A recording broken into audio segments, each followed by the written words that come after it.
राज्य अभ्यासक्रम रूपरेखा SCF राज्य अभ्यासक्रम रूपरेखा SCF કહે છે કે શાળા શિક્ષણના લક્ષ્યો એટલે જ્ઞાન, ક્ષમતા, મૂલ્યો અને મનોજોગનો વિકાસ. વર્ગખંડની અંદર એવા અધ્યયન અનુભવો આપવાના છે કે જેથી બાળક જ્ઞાનનો સર્જક બને. પર્યાવરણ શિક્ષણ દ્વારા વિદ્યાર્થીઓમાં વસુધૈવ કુટુંબકમની ભાવનાનું નિર્માણ થાય એ જ આપણું સાચું લક્ષ્ય છે. મૂલ્યાંકન એ ગુણથી વિશેષ પરંતુ શીખવા તરફ વધારે ધ્યાન આપે છે. શારીરિક શિક્ષણ એટલે વિદ્યાર્થીઓનું સંતુલિત સ્વાસ્થ્ય, કૌશલ્ય અને સર્વાંગી વિકાસ. બાળકની માનસિક તંદુરસ્તી માટે માર્ગદર્શન અને પરામર્શ ખૂબ જ જરૂરી છે.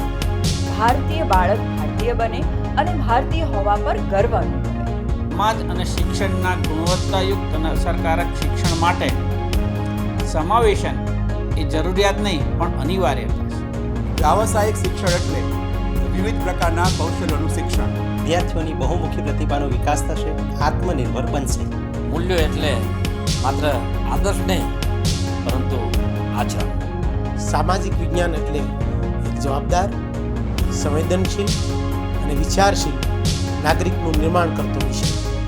પર્યાવરણ અને તેના જતન માટેનું અધ્યયન એ માત્ર પાઠ્યપુસ્તકનો વિષય નથી પરંતુ જીવન મૂલ્યો સાથે જોડતો વિષય છે.